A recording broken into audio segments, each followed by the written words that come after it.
জুলাই গণঅভ্যুত্থানে আদ্যোপান্ত বদলেছে দেশ। পালা ধরে ক্ষমতার কুশীলব থেকে শাসক, প্রভাবশালী ব্যক্তি থেকে প্রশাসক, ছোট বড় সকল স্তরেই হয়েছে নীতি নির্ধারণী রদবদল। শুধু বদলায়নি দুর্নীতির ধরন, মাত্রা এবং আকার বিন্যাসের।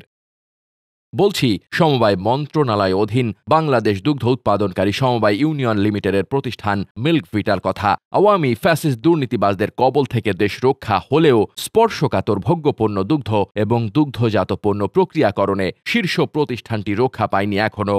অভ্যুত্থান পরবর্তী সময়ে অবসরপ্রাপ্ত সামরিক কর্মকর্তা কমান্ডার জাহিরুল আলমের নেতৃত্বে 6 সদস্য বিশিষ্ট অ্যাডহক কমিটি গঠন হবার পর সকলের প্রত্যাশা ছিল দুর্নীতি বিরোধী ও লুটপাট মুক্ত কর্মপরিবেশের পাশাপাশি সৃষ্টি হবে পণ্যের গুণগত মান ও সুবিস্তৃত পণ্যের বাজার। কিন্তু সে আশায় যেন গুড়ে বালি দেখছে বর্তমানে প্রতিষ্ঠানটিতে নিয়োজিত কর্মকর্তা ও কর্মচারীরা। নির্দিষ্ট অভিযোগ এবং তথ্যের ভিত্তিতে অনুসন্ধান করে জানা গিয়েছে, আওয়ামী ফ্যাসিস্ট আমলে অবৈধভাবে চেয়ারম্যান পদ দখল করে থাকা শেখ নাদের হোসেন লিপুর উত্তরসূরি এবং দুর্নীতিবাজ কর্মচারীরা এখনও সক্রিয় রয়েছে মিল্কভিটায়। ফলে ইতোপূর্বে ঘটে যাওয়া শত শত কোটি টাকার আর্থিক দুর্নীতির তথ্য মুছে ফেলা সহ প্রতিষ্ঠানটির আর্থিক মেরুদণ্ড ভেঙে ফেলার ষড়যন্ত্রে লিপ্ত রয়েছে কেউ কেউ। এদিকে গত 5 ডিসেম্বর গঠিত হওয়া 120 দিনের অ্যাডহক কমিটি প্রয়োজনীয় সংস্কার এবং কর্মপরিবেশ সৃষ্টির পাশাপাশি সুষ্ঠু নির্বাচন দেওয়ার কথা থাকলেও তার কোনোটাই সম্পাদন করেননি, বরং মোটা অঙ্কের অর্থের বিনিময়ে অ্যাডহক কমিটিতে সদস্য নিয়োগ দেওয়া সহ নানাবিধ দুর্নীতিতে পরোক্ষ মদত দিচ্ছেন বর্তমান অ্যাডহক কমিটির চেয়ারম্যান কমান্ডার জাহিরুল আলম। এমনটাই অভিযোগ করেছেন বেশিরভাগ সমবায় সদস্যগণ।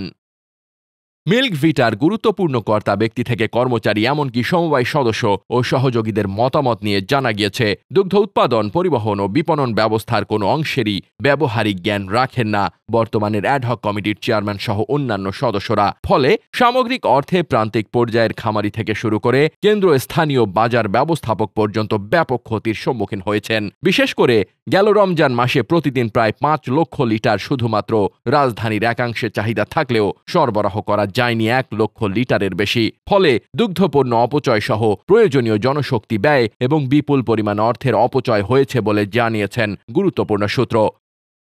এছাড়া অ্যাডহক কমিটির তত্ত্বাবধানে পূর্ববর্তী সকল দুর্নীতির স্বচ্ছ প্রতিবেদন প্রণয়ন, বর্তমানে অবস্থানকৃত ফ্যাসিস্ট আওয়ামী সিন্ডিকেট অপসারণের পাশাপাশি দোষীদের শাস্তির আওতায় আনার সমূহ প্রত্যাশা থাকলেও পূরণ হয়নি কিছুই, বরং পূর্ববর্তী সিন্ডিকেট বাজ ও তদবির বাজদের নিয়ে নিয়মিত আড্ডা ও আর্থিক দুর্নীতিতে মদত দিতেও দেখা গিয়েছে অ্যাডহকের কিছু কিছু সদস্যকে।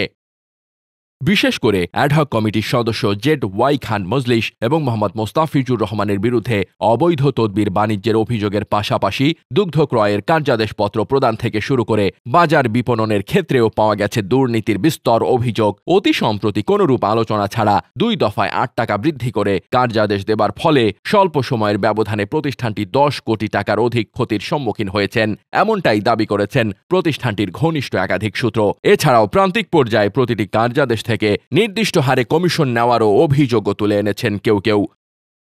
অভিযোগের বিষয়গুলো নিয়ে সবিস্তারে আলোচনা এবং উদ্ভূত এই পরিস্থিতি কিভাবে সামলানো যেতে পারে সেটা নিয়ে কথা বলার প্রসঙ্গে বর্তমান অ্যাডহক কমিটির চেয়ারম্যান কমান্ডার জাহিরুল আলম জানান, প্রথমত বিগত 16 বছর এটা নির্বাচনী ব্যবস্থা অত্যন্ত জটিলতম প্রক্রিয়ার মধ্য দিয়ে নিয়ে যাবার ফলে সুষ্ঠু ও দৃশ্যমান সংস্কারের জন্য যে সময়টি প্রয়োজন তা আমার মেয়াদের তুলনায় খুবই সংকীর্ণ। তাছাড়া দুর্নীতিবাজ এবং সিন্ডিকেট ভাঙার ব্যাপারে যে পদক্ষেপ সেটি যথাযথ প্রক্রিয়ায় নেওয়া হচ্ছে বিধায় কিছু স্বার্থান্বেষী মহল অপপ্রচারে লিপ্ত রয়েছে, বরং দুর্নীতিবাজ এবং সিন্ডিকেট মহল সহ চিহ্নিত দালালদের বিরুদ্ধে আমার পক্ষ থেকে শ্বেতপত্র প্রণয়ন করা হয়েছে। এটা নিয়ে ঊর্ধ্বতন কর্তৃপক্ষ ইতোমধ্যে কাজ করছেন।